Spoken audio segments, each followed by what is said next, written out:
aya hiji sahabat datang ke Kangjeng Nabi ngadakwa bahwa ieu teh anak batur kajen kuku mah pan bisa jadi anak batur cak Kangjeng Nabi kajen kuku mah ge takur jeung kula pan bisa takur kula mah putih tu putih kok anak kita bisa jadi hidung perhati ya main pamajikan ya lah cek Kangjeng Nabi gade mana boga onta boga osok anakan onta maneh osok warna naon onta maneh kulau anakna kos kumaha macem-macem. Sallallahu ala Muhammad Sallallahu alaihi wasallam. Macem-macem anu beureum anu hideung anu kulau eta onta ge kulitna beda-beda atuh anak sia ge sarua jijaheunya atuh urusan kulit mah teu bisa tah Kangjeng Nabi mah jago jasa ka onta beres geus beres ku onta doang geus satutu ulah sok main teh aku bae lamun urang ngakurkeun kulit bila mana bolosot anak urang putih pas anak urang hideung asana pamajikan teu beres atuh acak-acakan kabeh wah rumah tangga moal beres jadi aku yang lain anak aing kunaon jore atuh sia meureun keur nyieunna poek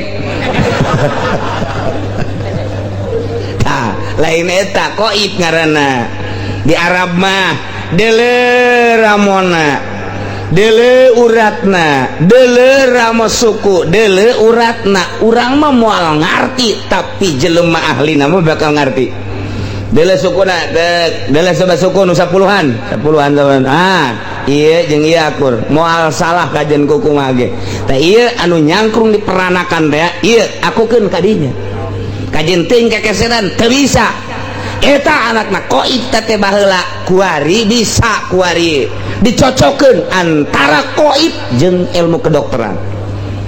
Nah, setelah diakukeun bahwa ieu teh anu dibunuh teh coba apakah memang ieu teh nganasabna kaki Umar kanu teu ngabunuh apakah nganasabna ieu kaki Zaid kanu ngabunuh ta eta teh encan sameme dikanyahokeun kesamaan darah maka dikanyahokeun heula ku qaib urat-uratna bainal haqqahul ghaibu bila gharik tasa maka lamun ngakurkeun ieu qaib tukang taroh teh kanu ngabunuh bila hor ye diilhakeun kanu hiji deui atuh iktaso ternyata begitu diselidik horenganan ieu dibunuh teh teu akur jeung kaayaan nu ngabunuh akurna teh jeung Ki Umar nu ngabunuhna mah Ki Zaid horenganan teu akur darah berarti ku ayana sakitu ieu bisa dikisos sebab berarti deungeun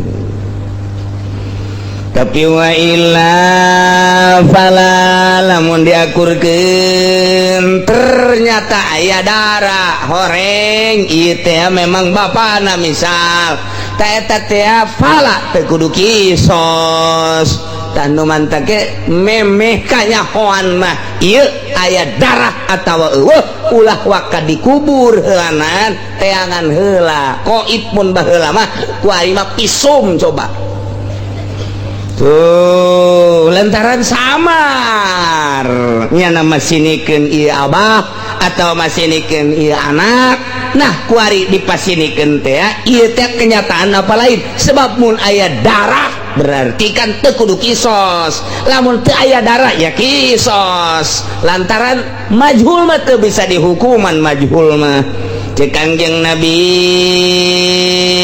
idra'u al-hududa bisubuhat jauhkeun ku maneh tolak ku maneh had bisubuhat kalawan subhat encan kanyahoan mah ulah wakadihad nu mantak dicokot tina ucapan Kangjeng Nabi idra'u al-hududa bisubuhat timbullah qaedah usul fikih atau qaidah fikih anu bahasana tasqutul hudud bisubuhat gugurhan ku ayeuna subhat teh encan kanyahoan aya darah apa henteu na ieu teh ulah waka dihukuman heulanan tahan bae pembunuhna heulanan besi geus kajahoan diteliti penelitianna ieu membutuhkan mungkin seminggu mungkin 10 hari misalnya lantaran leuwih hebat baheula sebenarnya manaliti tibatan kuari ai baheula mah asal geus tak geus jadi tapi kuari mah kan ieulah itulah hukum kuari makin teu jelas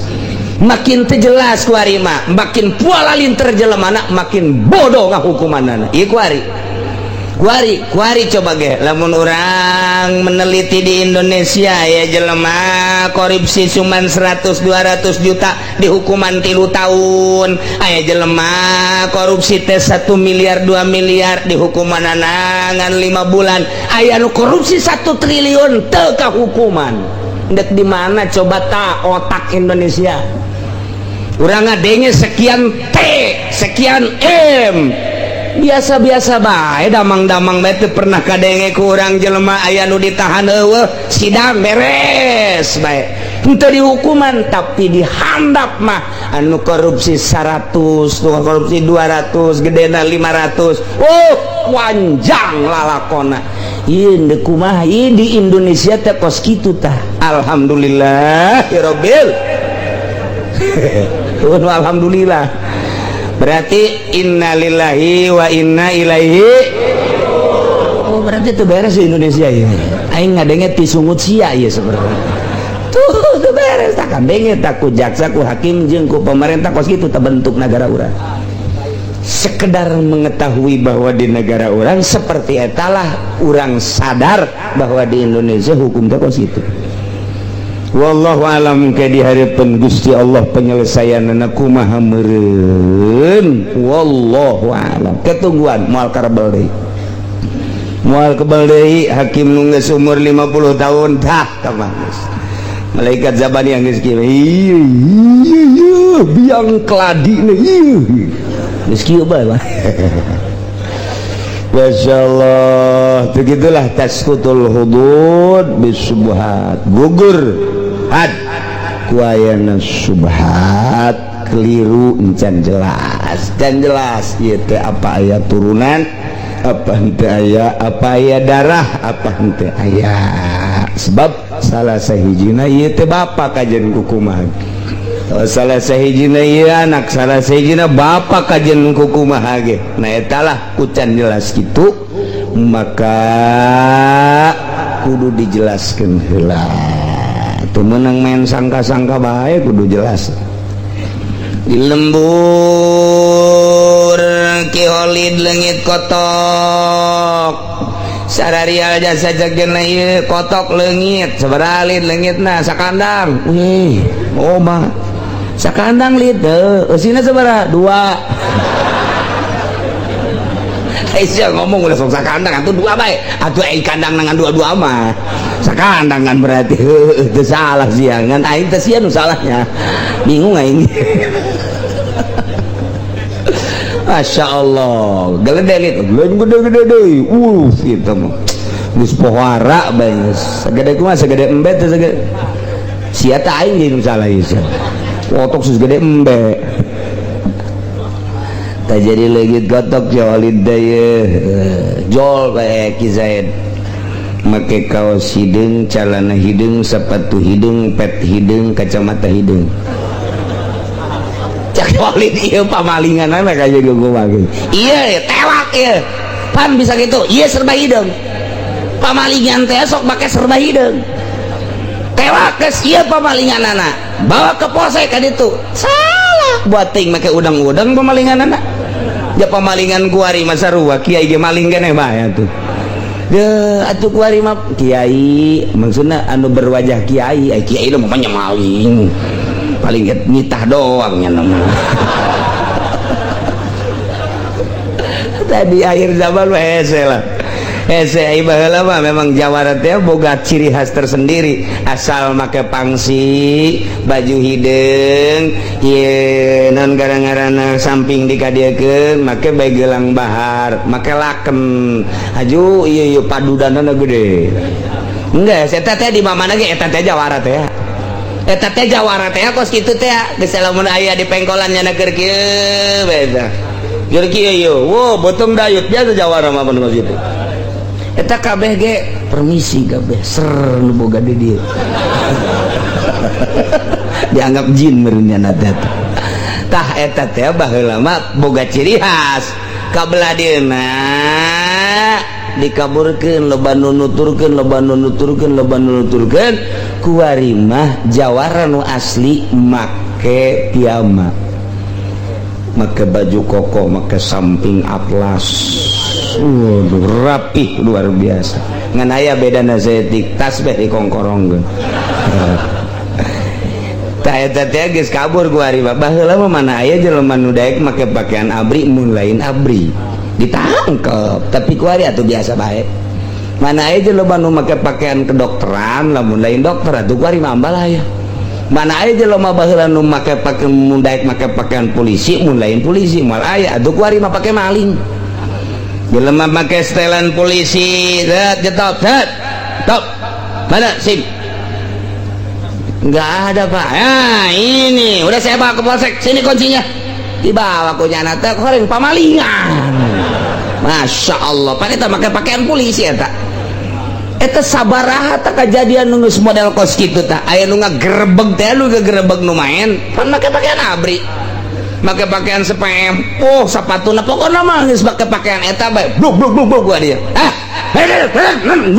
wabur orang dicokot kunyana daduna dicokot duitna dicokot orang jana mah ngontrak tolol teh coba eta ih oleh sembarangan eta.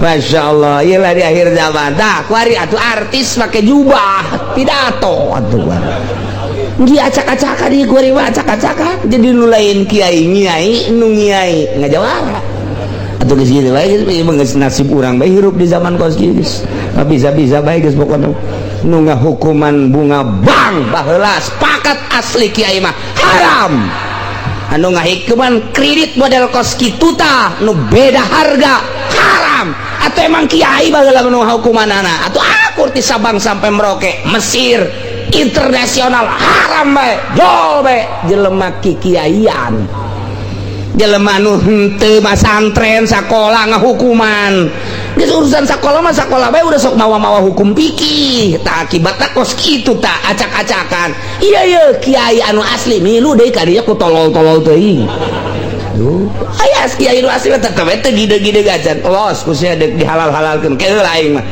sebab iya hukum jijieun hukum awas sia di hareupeun Allah kuari eueuh masalah di hareupeun Allah engke sia ngahalalkeun meunang ti mana sia dasarna abdi mah nuturkeun kiai itu kunaon satutur-tuturkeunana bedanya hebat jasa udang-udang emang kiai ku udang-udang beda jasa we udang-udangna sok aya di TV atuh sia kudu nuturkeun wae di televisi sama Yahudi sama kos gitu mah guys pacak guys malah kejabannya giring giring tah mau dipakai kasihan teh kos gitu kiai asli men teh jatuh aya kitaban mentek haramkeun ge aya kitaban di mana-mana aya nu ngahalalkeun atuh dibuka bae kitab teh baca tah ku sia ketika ceknya atuh ieu mah hese coba jelaskeun atuh loh kana hukuman tangkorak sia tampiling we sia tungtung mah kieu ngajawara bae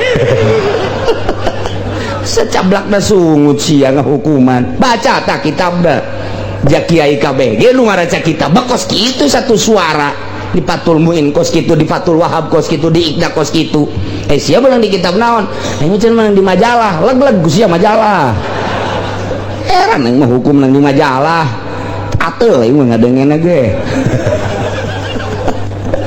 tuh akibat salah Jawara ditiru kuari nu lain Jawara niru Jawara make pangsi hideung make baju hideung make gelang bahar padudan gede make laken ari itu mah Jawara asli mun ngadehem rempag jelema asal hampura ari ieu mah barang ngadehem naon sia dehem gedean aing dehem sia jeung aing jepan jawara si diledek gelut sia jeung aing cak nu dehem teh ulah gelut nya jawara kos kitu lah lain di sini lain jawara itu jawara beda pemajikan ke 7 jawara bisa kalian kana neraka tuh jawara kayak jawara sholat teu pantes jawara sholat itu teu pantes mah jawara sholat itu lain jawara tambah kos gitu mending muludan ka ditu aduh jawara setengah tambah kos gitu yes iya hese ngaji teh hese lain lalaga itu bagi-bagian masalah nu kos kitu pan puyeng dipikir kurang gitu kumaha itu dibulak dibalik aju pemajikan deukeun kunaon ka dibolak-balik wae nya oh ja puyeng dibalik ka mah atuh kitabna paingan puyeng aing dibalik ieu rek masyaallah deh gaya sia lagi sah jeung sia bae lah hese kitab mah bukan kita bae mending bukan sia hese kitab teh buatan wali atuh teu senyawa jeung urang ieu teh pan buatan wali ruh wali diaplikasikeun jadi kitab ieu teh ruh wali ieu teh dibaca kunuh teu senyawa jeung wali bal beres kitab baca buatan waliullah dibaca kudu beuki jengkol tuh malah lain sakadar beuki juragan jengkol malah mah atuh mal beres jeung kumaha nu baroga kitab nu nyieun kitab anti dunia urang memalah maca kitab jangan dunia moal akur kajen ieu teh nyawa wali dikitabkeun ieu nyawa para wali mentak urang diuk aju urang ngadengekeun ieu teh keur nyaritakeun wali keur nyaritakeun mun asli caritaan wali disambungkeun atuh urang ge langsung tiis rebes atuh ucapan wali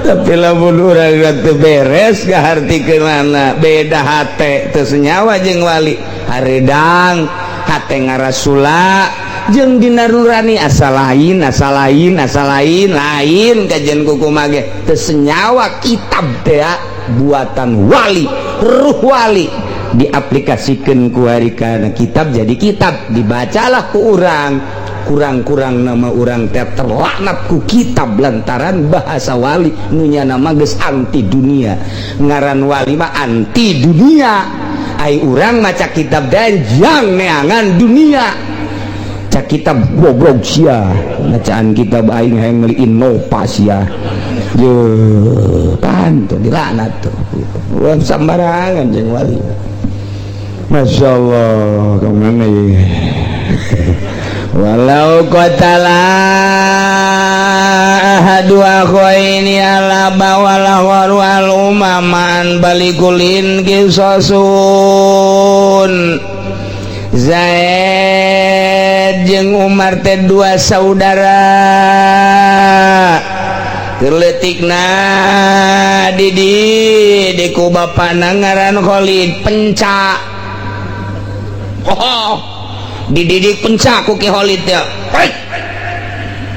tampiling ku bapana kurang lempang ini ya terus bengkok gitu mungkin mau beres dididik dok coba tonjok abah mulai kencang pan menang abah geus ayaan sakitu ge can dididik eusi sia bae can dipeurehan make kadongdong sia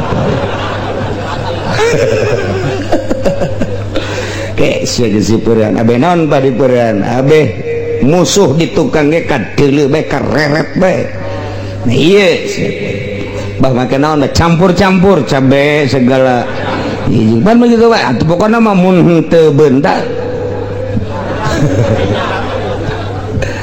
wah orang geus dipeurehan bener-bener dijahit Masya Allah waris ngan teu hiber doang eta nya nama permainan hebat jasa kuari ribu Zaid jeung Umar teh masinikeun Innova jeung masinikeun kitu kontrakan ruko dipasirikeun ribut bapana jeung emakna jeung anakna ribut. Dunia memang gitu, harta mah gitu. Atuh ibu tinte kapan gara-gara kumaha terbunuh ku anak lantaran ribut. Masya Allah ditembak ceger bae. Eta harta padahal masalah teu kudu main tembak. Nyana geus teu kudu dagang, teu kudu usaha, geus barali ka ditu ka Jawa, dahar nginum datang ka paeh 7 turunan moal beak. Moal beak Kartosuarto emang kumaha gitu, tapi hawa nafsu mah lah sapira masih dikeun timor ceger bae. Nah, kos gitulah dunia. Teu nyaho abah teh saha, teu nyaho emak teh saha. Cuman dirahasiakeun. Terus ini boleh dibeja-beja ka batu rahasia bae nya. Kalau mau ngaji dia tuh bejakeun di rahasia bae kitu. Kalau mau ngobrol atuh lah beja rahasia bae. Orenganan geus aya 10.000 jelema. Lain rahasia ka kos kitu mah. Tah yang pada urang bae. Eta sok aya nu ngomong kos kitu teh. Ulah gandeng pada urang bae nya. Nya ngomong deui ulah gandeng pada urang bae. Ngomong kula we atuh kabeh pada urang mah. Di bejaan teh eta beungarana. Barang dipidatokeun teh, "Hoi geus nyaho nang teh ti si eta cenah pada urang." Tah, ku hari Ki Zaid jeung Ki Umar lantaran ieu situasi makin keruh. Urusan lelah sapira urusan dunia harta. Teu nyaho renganan juri numpakan Ki Zaid. Ki Zaid ngabunuh bapana jager bae. Bapana kelin nyana mengka bahas pokona mah. Atuh eleh bae bapak eleh tanaga pan ku anak. Sanajan sehebat-hebatna bapak kajian kuku mage teu kudu ribut bake pencah abah jeung anak balap lompat paeh. Bapak paeh kieu lah. Bengek. Ki Umar ngabunuh indungna. Jadi secara berbarengan Zaid ngabunuh bapana, Umar ngabunuh indungna. Hebat tah kiru kos itu tah. Nang anggeus-anggeusan tah kos itu. Ya Allah, naudzubillah min. Walau qatala ahadu akhaini al-abamun ngabunuh salah sahiji di antara dua dulur ka bapana Zaid ahad walahon saurang deui Umar al-umma ka indungna bareng maan harita keneh ta eta kumaha tah apa kudu kisos palikullin kisosun saban-saban saurang kudu dikisos. Zaid kudu dikisos lantaran ngabunuh bapak. Nu kudu ngisos adalah keluarga ti indung. Berarti Ki Umar kudu ngisos. Ki Umar teh ngabunuh indungna kudu dikisos ku Ki Zaid. Ta eta teh Ki Zaid kudu dikisos ku Ki Umar, Ki Umar kudu dikisos ku Ki Zaid. Atuh duanana kakenaan ku kisos. Paehan duanana. Ajung maehanana kumaha teu ieu wa yuqaddamu bi qur'atin heulakeun kalawan diundi lantaran status Zaid jeung Ki Umar duanana kudu dibunuh kudu dikisos bareng deui heulakeun undian nu kaluar ti heula. Zaid Umar asupkeun ku ari kana gelas atau kana kaleng kocok sadu kaluar ti heula eta nu kudu diheulakeun. Bukan dua ini kasobihan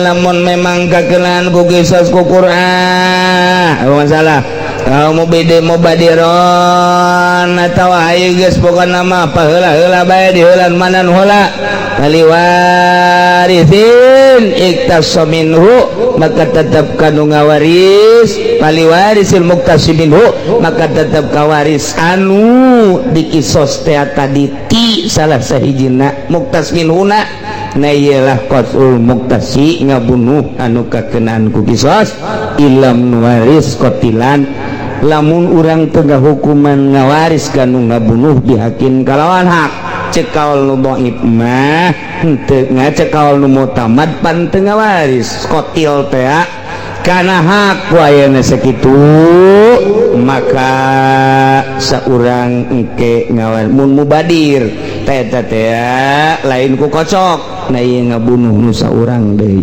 wa kadza in qatala murataban kitu keneh lamun muratab sedengkeun wala zaujiyata teu aya sifat zauj teu aya sifat laki rabi artina bapa jeung emak teh ya sanggeus saboga anak Zaid jeung Umar pepegatan jadi geus teu aya sifat zaujiyah etalah seperti kos kitu wa ila falasani faqat lamun memang aya keneh sifat zaujiyah memang masih kena imah tangga falasani faqat dipanjang-panjangnya emang teu ieu di urang mah teu kalaku imah secara global bae yuktalul jamu wallahu a'lam bissawab.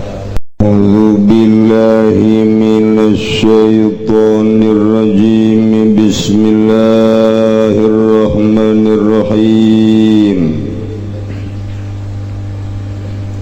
Walau tarakal majruhu wa ila jarahim muhlikin lan lamun ninggal sapa kang den tatuan ila jajarhin ing narekahi tatumulikin kang ngarusak pamata maka mati ya majruh wajabal kisosu maka wajib apa kisos walau alqahu fi ma'in lan lamun ibakeun ya si wong ing sakhos fi ma'in ing dalem banyu la yu'adu mugrikon kang orana den itung-itung ya ma'in ing kang erem kamu basitin kaya kang narima tenang pamakasam maka meneng yasa khosbihi ing dalem ma'in muntajian harekang turun miring hatta halaka malah mati yasa khos pahadarun maka iku kang kasia-sia mugrikin atawa banyu kang ngerem la yakhlusu minhu kang ora salamet ya sakhos minhu saking mugrik ila bisibahatin nanging kalawan ngojai failam ya sunhat maka lamun ora bisa ya sakhos ing sibahah kana maktuban atawa ya sakhos te maktuban iku kang den gapit zaminan atawa iku kang lumpuh famadun maka iku maha-maha wa ilmana min haridun lamun nyegah mina saking sibahah paridun kang teganyar karihin kaya angin wa maujin lan ombak ngenen dan nunggus pernah ngaji mah sering baca kitab teh ente pernah mondok mah sarua bae jeung bongan sia teu marondok baheulana wa maujin lan ombak pasibu amdin maka iku sibih amdin arane wa inam kanatsu lan lamun ngangkeun ya sibahu ing sakhos mentek santri mah hiburanana teh maca kitab budak sekolahan mah hiburanana teh neueun majalah nu kelek nang kadeuleu anu susuna geledet ya santri teh teu pusing-pusing muka kitab abeh tambah pusing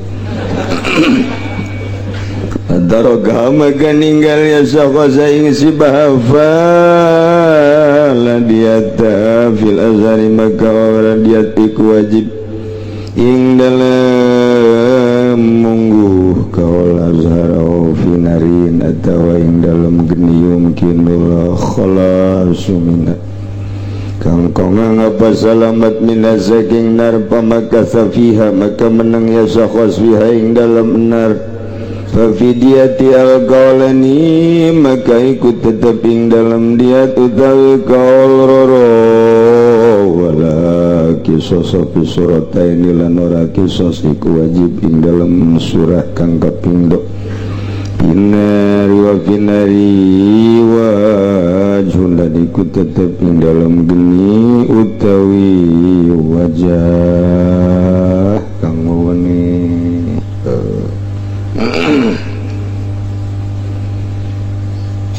Urang bacakeun heula Fatihah nomor kahiji kanggo Martaib bin Wariyah, nomor kadua kanggo Madhari bin Saolan Rawabolang,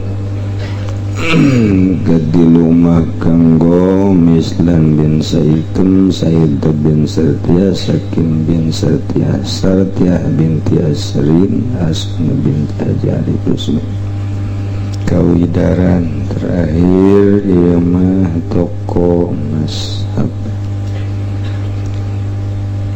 Al-Fatihah.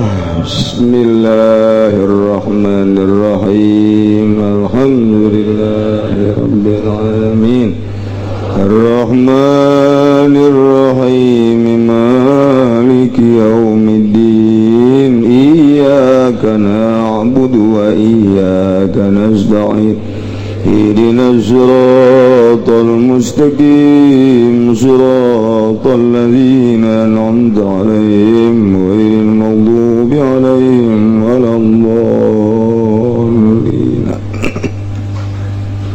Fatihah kedua kanggo almarhum Kiai Haji Suhi Polonco maot kamari dinten Jumat. Kedua Habib Musin Tangerang minantu daripada Habib Husein. Mudah-mudahan tadi kurang disebutkan amina dilegakeun di kuburan anak dihampura sakabeh dosana dilegakeun di kuburan anak tur dicaangkeun di kuburan anak tempatkeun dina rahmat Allah diberi naimul qabri bi barakati ummil Quran al-Fatihah. Bismillahirrahmanirrahim. Alhamdulillahi rabbil alamin arrahmanir rahim maliki yaumiddin iyyaka na'budu wa iyyaka nasta'in ihdinas siratal mustaqim siratal ladzina an'amta 'alaihim ghairil maghdubi 'alaihim waladdallin. Kurang masih kene ngabahas tentang masalah jurhi atau wajroh, tentang penganiayaan sampai ke pembunuhan anak. Tilu macem kamari ngabunuh teh nomor kahiji ngabunuh teh ngahaja disebut amdun, nomor kedua khotoun kasalahan, nomor katilu syibhu amdin sarupa jeung ngahaja. Sepanjang cerita nana tentang pembunuhan ayeuna urang nyaritakeun kelanjutan nana. Lamun aya jelema Zaid misalna dibacok ku Ki Umar bohewel tak nanyengkleh Uloy dibawa ka imah hamuriring eta teh lamun teu gegeraan ditangani ku medis cek ukuran adat ieu bakal naliwat.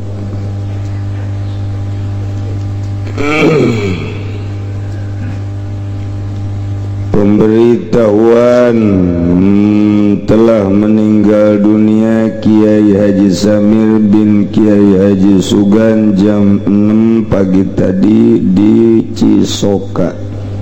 Kiai Haji Samir bin Kiai Haji Sugan di Cisoka. Inna lillahi wa inna ilaihi raji'un.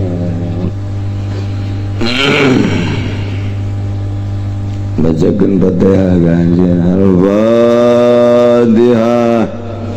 Bismillahirrahmanirrahim. Alhamdulillahi Rabbil Alamin. Ar-Rahmanirrahim. Maliki yawmiddin. Iyyaka na'budu wa iyyaka nasta'in. Ihdinas siratal mustaqim. Siratal ladzina an'amta 'alaihim ghairil maghdubi 'alaihim waladdallin. Ki Umar ngabacok Ki Zaid sehingga Ki Zaid bohewel, bahasana bohewel. Coba bahasa Melayu bohewel naon? Hese. Eta istimewa Sunda bohewel. Jika ada yang agak serem bohewel. Cek ukuran adat lamun tegegeraan ditangani na ieu bakalna asana lewat. Tatu model kieu mah bohewel, model kieu mah parah.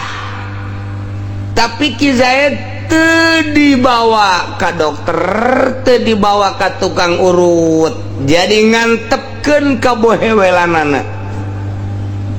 Sapoe 2 poe masih bisa bertahan, 3 poe 4 poe maot. Nah ieu Ki Umar sebagai pang nu ngabohewelanana, apakah kena kisos apa henteu? Iya jadi masalah. Termasuk lain masalah eta bae di Jojo teh naon Jojo di Jojo dijotos kabeneran kenapa lipisanana deh bengkak gede eta teh apa ngemu di jerona kudu gegeraan dibawa ka tukang urut, dilempengkeun peredaran darahna, diluruskeun atau dibawa ke dokter melalui medis. Ieu mah diantepkeun bae ku dahsyat-dahsyat napang Jojo Ki Umar lantaran nyana mah make menyem-menyem. Teu sawajar atuh sagagah-gagahna jeung sakenceng-kencengna leungeun tetep bae kena awak biasa-biasa bae. Tapi lamun geus dibacaan bismillah mau dibacaakeun gua.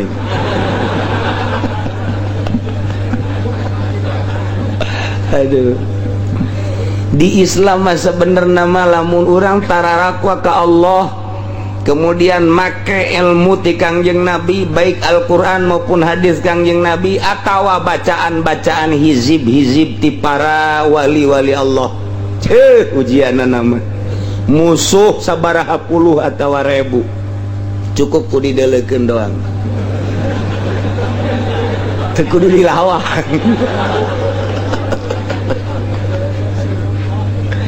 Tapi nu jelas memang pohara. Syekh Abdul Qadir Ajalain nu ku urang erek dihaolan ieu nyana teh ngarasa capek mun leumpang, ngarasa capek mun ibadah. Padahal nyana mah ti leuletik da keneh geus aya anu mendampingi. Ketika nyana asup madrasah aya nu nuturkeun bae jelema kasep kabina-bina teu kunyana teh teu ditanya teu dinaon tapi lantaran terus bae nanya muncak ngomong Sunda nama ai bapak nu kasep ieu saha selalu nutur-nutur kula bae cek eta nu kasep ulah kaget ceng kula diutus ku Gusti Allah kula teh malaikat jang mendampingi anjeun coba eta paingan nya mah resep jasa ngaji teh resep lantaran ditutur-tuturna ku malaikat. Anak orang meresepkeun anu main cimpong resepen jasa anak urang mah mun nonton TV, resepen jasa anak urang mah mun ngalakukeun maksiat atuh nu nuturkeun anak teh jin Mirjan. Masya Allah, paling leutik jin Miing. Beda jeung Abdul Qadir mata geus loba lah dongeng eta keur waktu leutikeun mantak datang ka madrasahna paling dihormati nu luar biasa. Cuman dongeng kos kitu teh lamun lain dicaritakeun dinu cinta ka Tuhan Abdul Qadir pajar mengada-ada. Sebab eta mah lain seorang nabi, seorang wali, bangsa Muhammadiyah, Persis, bangsa PKS ngejebian nu kacarita kitu. Hendak mun nyana ngajebian ka kula dijebian deui ku aing atuh. Mun jebi deui, lamun dalil deui, mun jebi atuh aing mah leuwih ngajebi ka jana. Gitu ta eta. Bahasa Melayu jebi naon coba ayo. Pokoknya Sunda mah kaya bahasa. Tuh, kamu mun dibawa ka Rawakidang. Waduh atuh.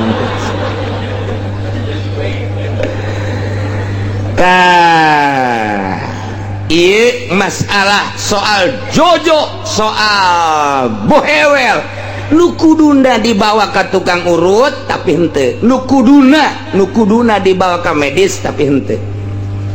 Eta teh tadi nyaritakeun soal pangjojonya na kunjukan ka Gusti abdi teh ngarasa capek jeung letih. Mun abdi ka leuweung leumpang teh capek, mun abdi ka gunung deuk ibadah ka Gusti capek. Nyana ngadongengkeun ja Nabi Gusti mah nu dipake ka cinta ku abdi Kangjeng Nabi Muhammad nalika naik ka gunung deuk kholwah teh nyana mah ku hampangeun. Emang Kangjeng Nabi kitu teh hampangeun eta naik ka gunung deuk ibadah kholwah di luhur. Atuh Kangjeng Nabi mah henteu napak tek tek tek tek tek lek datang mah di luhur. Coba urang naik ka Gunung Karang. Dua balik be ujian itu kan Kangjeng Nabi manggal poe 3 poe sakali ke saminggu sakali terus ka ditu eta bulak-balik ka gunung emang henteu capek. Atuh Kangjeng Nabi mah ngan saukur katigalina doang ku urang plek plek plek plek tuturkeun ku urang. Coba urang nuturkeun Kangjeng Nabi naik ka gunung ujianna datang ke tengah bage. Mad tunggu mad. Teu kuat. Ente kayak nganggang teng gitulah Tuhan Abdul Qadir dongeng ka Gusti unjukan Gusti asa ku capek-capek teuing langsung diberi ilham peureum Tuhan Abdul Qadir baca ye Bismillahirrahmanirrahim Bismillahi ala qalbi hatta yurwa Bismillahi ala rukbi hatta taqwa Bismillahi alal ardi hatta tutwa.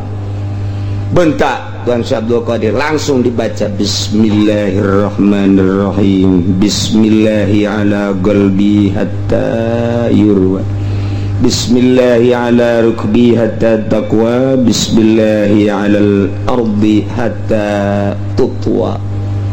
Lempang Tuan Abdul Qadir nganggang lempang jangan Tuan Abdul Qadir datang ke gunung atau datang ke leuweung terus ibadah dibaca deh seperti tadi eta diuk teu robah-robah teu kudu ngadahar uduk di handapeun tanggal Ambon teu kudu datang diuk teh ieu mah uduk 2 piring kopi rokok modalna ngaji teh gede bebeja ka pamajikan aing ngomong ngaji teh gede modal tapi datang ke jero majelisna Masya Allah sakumahaya cucukan teh bujur goyag-goyagan jangan nonton TV mah teu kitu anteng teu dibacaan baca eta tah teu meunang direkam tapi lamun talar sakaligus eta dibaca ku urang ujianana manjur teh kuduna kos kitu ilmu mata kadenge tak manjur geus teu kudu direkam-rekam di HP wah ku ari deui teh saurang lulus balik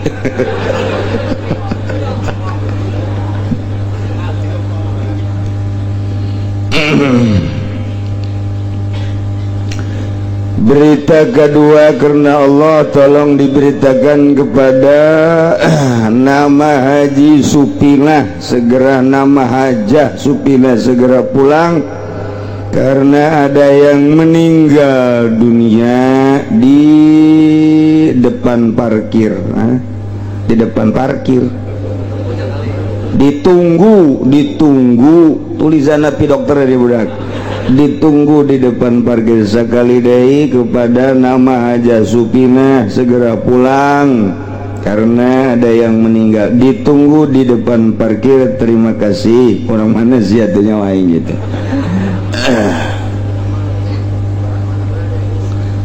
Eta babacaan kos itu jung loba-loba deh teh keur carita ngajotos mah ngajotos mah berek we.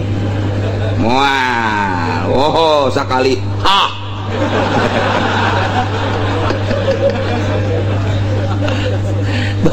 Babacaan ti Imam Abu Hasan As-Sazili, ti Syekh Abdul Qadir Al-Jailani, ti Imam Syafi'i.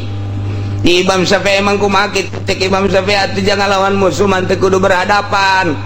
Delekeun ku urang, delekeun bae geus, delekeun ke nyana indit, mun nyana teh indit urang nu indit. Salam. Masya Allah. Eta babacaan tadi Tuan Abdul Qadir terus diturunkan ke muridna, terus diturunkan ke muridna ngan teu sambarangan. Eta maka karak babacaanna doang diwiridna jem sabaraha eta nu mahal eta. Jangan buka kuncina sebab kula babarengan jeung abah kula ka Jogja. Eta teh mur waktu lantaran di Jogjana muriang naik mobil sedan. Supir Pak Sumantri orang Curug, berangkatlah begitu berangkat model ti dieu atuh ka Banjar teh anu kudu dikejar saat eta mah atuh can aya tol tapi cuma 4 jam ka Banjar 4 jam tengah ti Banjar ka Yogyakarta kemudian cuman 5 jam beres ti Banjar ti Jogja ka Banjar deui nganterkeun kula sanggeus sakitu pan ceurik bae tah Haji Jalal teh keur orok keneh ceurik bae cak abah teh ulah ngendong urang balik bae. Ih kan rencana dek ngendong ditulah balik bae, balik horenganan abah doyong jadi mitoha horenganan keur digugulung nungguan abah di dieu naik mobil teng ti Banjar teh balik ka dieu ngan 4 jam ngah teh geusana pan isi mobil cara repet amat ti dieu ka Banjar, ti Banjar ka Jogja, ti Jogja ka jadi mun kurang dipikir teh teu kaharti kok cepet amat lamun ti Banjar ka dieu ngan 4 jam geus teu kaharti ka Bandung ge ka Bandung 3 jam naik na teh 3 jam setengah geus ader-aderan. Eta teh mun mobil Avanza mah ngaguling di jalan. Komo pemere atut mau datang bae pokona mah. Wah. Ieu mobil nu urang meuli cash bae murni Avanza mah datang. Sangkilang kuku mah ge apeng-apengan kecuali sekelas Innova lain deui geus rada berat soalna bobotna.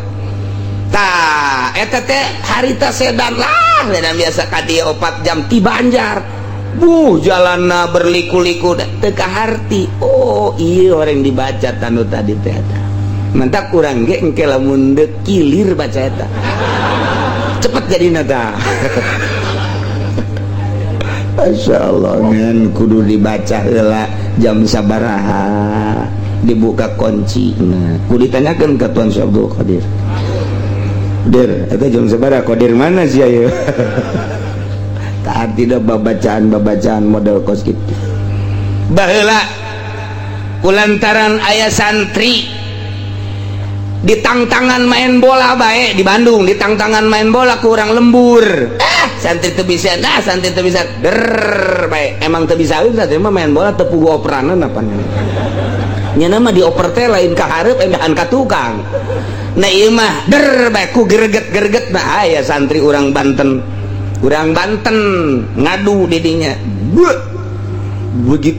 begitu bola kujana disepak ngableduk pepes bola pepes bola neangan bola anyar deh nggak dadak melimel bola anyar lantaran tarung ieu mah atuh jeung urang Bandung jeung urang Wetan urang Banten jeung urang Wetan ditarungkeun berangkat deui disepak deui kunya waduh cek urang Bandung ulah-ulah kena aing ke deui suku mun kena aing rengkot aing cak wasit geus-geusan bae geusan ieu boleh terus ke di main bola ieu mah aduh lamun kena suku rarengkot gabeh ieu mah eta teh aya babacaan pendek babacaan mah jang paranti nyepak teh asa ulah napas tarik napas kalur iya bak kok sakitu doang usapkeun ka suku doh coba ge tejeh ge coba anak urang ujian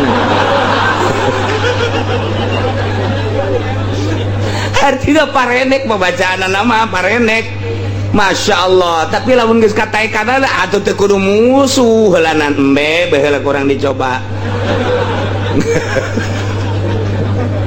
eta babacaan anu pohara luar biasa geus ditajribah ku para wali-wali Allah lempang ti dieu ka Surabaya perem bila perlu di luhur jalan kereta di titahna tadi di luhur jalan kereta dicek luhur jalan kereta pan urang ngecek ilmu teh kitu lamun kagagahan kotok karak turun teh lamun diomek urang man anakna galak tah nah kotok ge indungna ku urang toel teh aju urang ngebeten memeh kotok ngising urang heula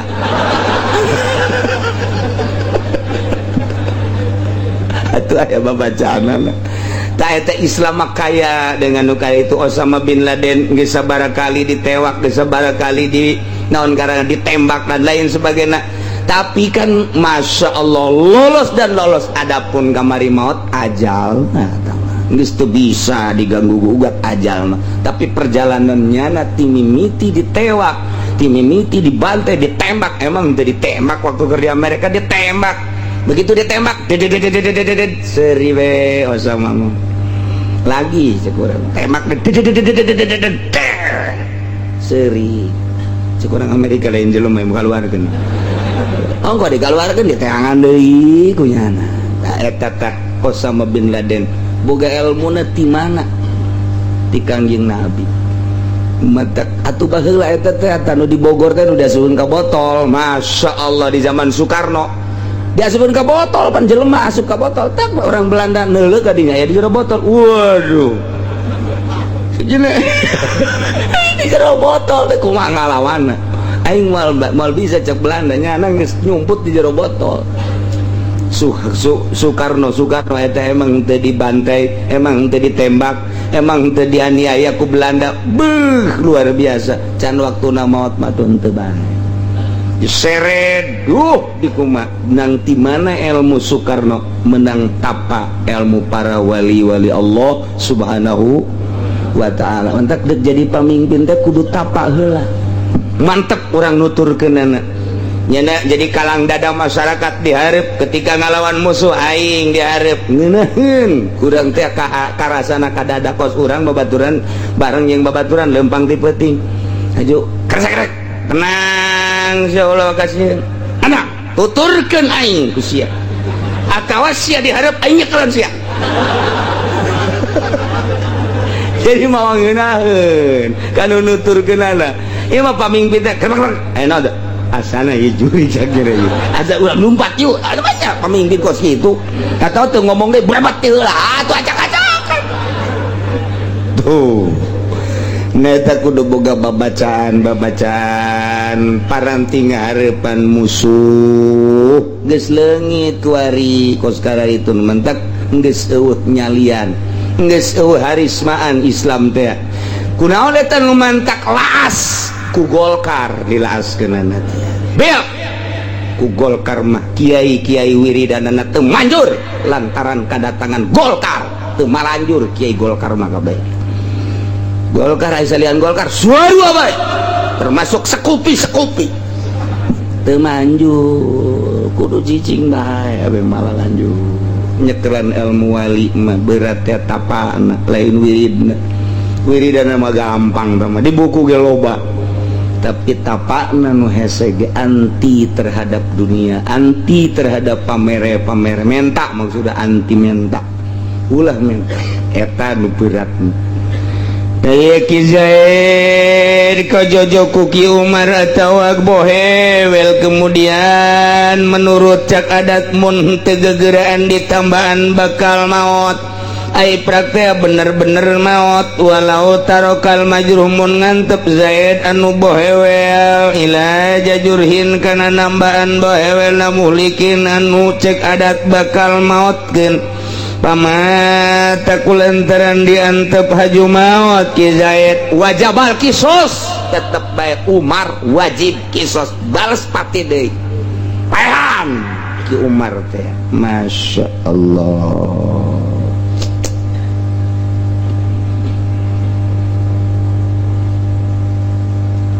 Walau alqahu ala main la yu'adu mugrikon pamakathafi muntajian kamun basitin pamakathafi muntajian hatta halaka.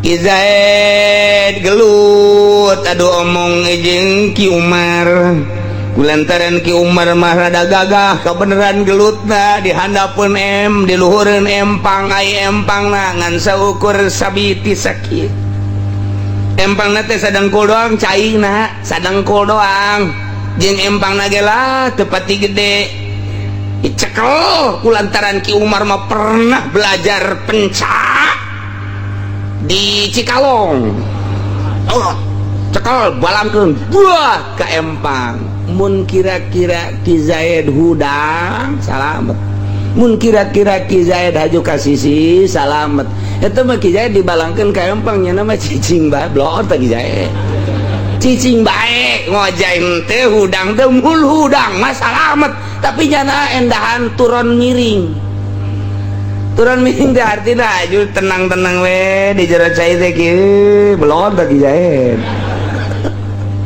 atuh Ki Umar ge kageteun dibalangkeun ka cai sakitu aju teh hudang deui digerokeun ku Ki Umar hudang sia tetep bae jadi teh hudang gitu kadengeun pandi cai mah hudang sia tetep bae teh kadeng menang 10 menit kerbek setengah jam geus rada goyang-goyang aya sajam kalur pae ngambul kalur pae Ki Zaid teh dibalangkeun ka cai nu deet anu henteu bakal ngerem mun hudang ge jana mun hudang bakal bisaeun teu kudu ngojai deui jacaina ge boro-boro sabeungan ge sabitis doang atau sapingping doang tapi Ki Zaid da dibalangkeun ka jero cai endahan ngedeng bae teu gerak-gerak acan kumaha mun kira-kira Ki Zaid gerak udang salamet tapi Ki Zaid dibalangkeun ka cai cicing bae walau alqa walamun Ki Umar malangkeun Ki Zaid pimain ka jero cai caina nu layu adu mugrikon tekareken bakal ngerem kamun basitin caina anu ngampar anu tenang aiprak pamakasa di jero cai Ki Zaid cicing bae bahkan mutojian pihi nyana teh miring-miring turun miring di jero seperti nu menikmati aiprak teh barang kebal saja mata walewi hatta halaka bungkiang pae eta Ki Zaid teh tak kumaha teh hukumna nu kitu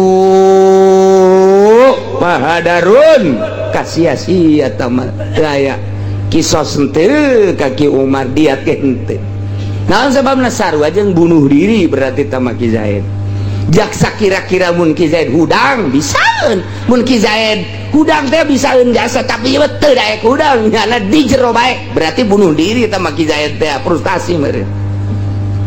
Emang begitu diselidik oh kematian Ki Zaid teh ieu mah katiti katutu hartina kumaha tata dina barang dideuleu dinas kanan kantongna teh aya surat barang dideuleu suratna dihandapna teh oh sekian kasihmu sayang aya dibaca di luhurna oh Kanda Zaid hubungan kita yang telah kita jalin selama ini barangkali hanya sampai di sinilah kita saling doakan mudah-mudahan kau mendapatkan pendamping lebih cantik dari aku begitu pula aku hehehe mantep karena yang memisahkan adalah mungkin suratan. Di samping itu orang tua kita yang tidak ridho kepada kita untuk menjalin. Waduh, sekian kasih Musarwiti Cikupa.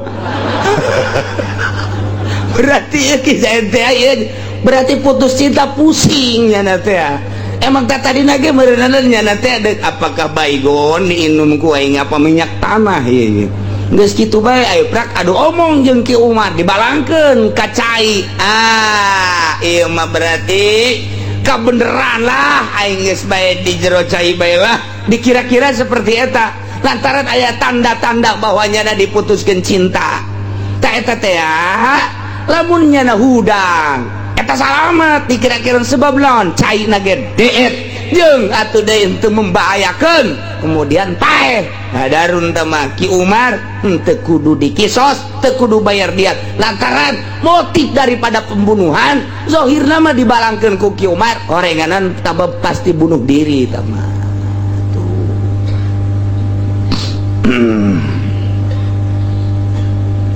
Panggilan kedua untuk Hajah Supinah dari Kedaung Barat. Hajah Supinah dari Kedaung Barat segera pulang karena keluarga ada yang meninggal dunia. Ditunggu sama Haji Ar di parkiran. Pada Hajah Supinah segera meluncur ke parkiran.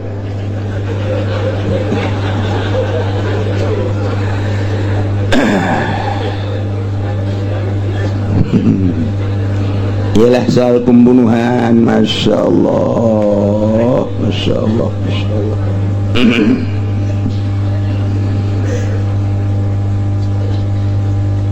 Mugrikin la yakhrusu minhu ila bisyahatin. Ki Umar malangkeun Ki Zaid ka cai kebenaran caina ieu adalah mugrik lantaran di dieu kurang ketinggian airna ieu adalah ngaliputan Ki Zaid liput di Ki Zaid jero berarti liput di Ki Zaid jero komo budak macacak-cacak Ki Zaid dia liput Wari kumaha lamun Ki Umar ngalungkeun Ki Zaid ka cai anu caina ngaliputan Ki Zaid jero berarti atawa caina kenceng anu ngabahayakeun model dikali disadane joy caina gede atawa di ditu di pintu air rusok itu naon karangarana kencengna dibalangkeun ka cai nu model kitu kumaha tah lamun maot Zaid dibalangkeun ku Ki Umar ka cai anu gede nu ngaliputan Ki Zaid nu moal bisa salamet kecuali kudu ngojay mun ngojay mah salamet ngan ieu mah teu ngojay na teh dua masalah mungkin bae karena teu bisa atawa bisa ngan aya gangguan angin ngojay mah ngojay tapi aya gangguan angin gede atau ombak terlalu gede atau teu bisa ngojay ieu kumaha tah lamun kos kitu Ki Zaid dibalangkeun ka Cisadane kebeneran teu bisa ngojay Ilam yasunha lamun Zaid teu bisa ngojay Nai mah Pak Amadun berarti sarua jeung ngabunuh ngahajak nama Ahmad berarti ieu mah atuh Pak Amdun kos kitu mah kisos deui bodohnya umat balas pati kisos Zaid dibalangkeun ka Cisadane ku Ki Umar kemudian Ki Umar teu bisaeun kana ngojay paeh Ki Zaid teh kisos Ki Umar atawa aing ngojay mah bisaeun ngan kabeneran diborong kos digapit leungeuna di talian sukuna di talian dibaringkus aju dibalangkeun ka cai sanajan bisa ngojay hese lantaran dibaringkus paeh Ki Zaid teh kisos Ki Umar insyaallah awas jaminan atawa Ki Zaid keur ngorana mah ieu hebat jasa ngojayna lantarannya nama aya keturunan Bugis Urang Bugis bapan Masya Allah di jero cainya nama biasa kuat genep jam di jero cai.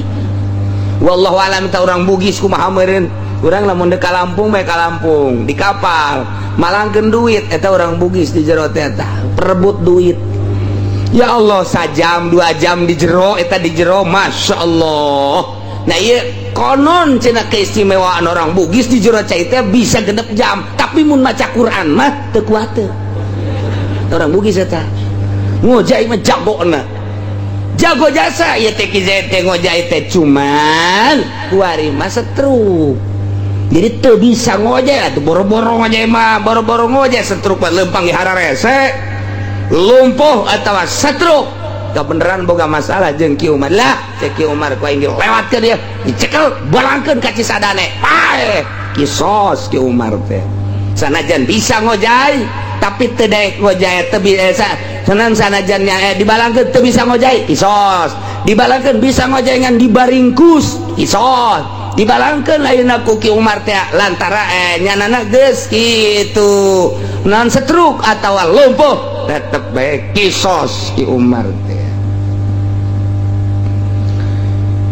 Wa ilmana min haridun karihin wa maujin pasibu amdin Zaid dibalangkeun ku Ki Umar kalawut sabenerna mah Ki Zaid teh jago jasa ieu ngojaina lantaran aya keturunan Bugis begitu manehanana muncul ka luhur dek ngojai teh angin gede jasa nabrak deui ka manehanana sehingga teu datang ka tepi pantai teh lantaran nabrak angin bae leles Ki Zaid teh geus eueuh tanaga kuari mah jagona Ki Zaid ngojai lantaran berhadapan jeung angin eueuh jang mun tayang naon bae papan ke naon paeh Ki Zaid teh sibhu amdit berarti ieu termasuk kana sibhu amdit diat 100 onta.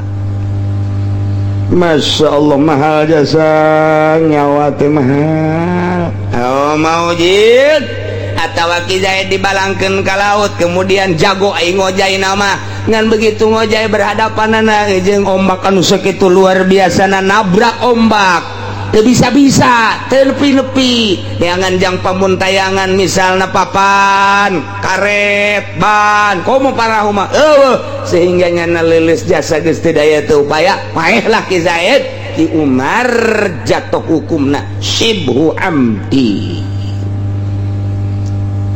kumaha lamun bisa ngojai ngan nyana teu ngojai Zaid jago jasa ngojaina dibalangkeun ka laut tapi nyana teu daekeun ngojai wa in amkanahu wallahu a'lam bissawab.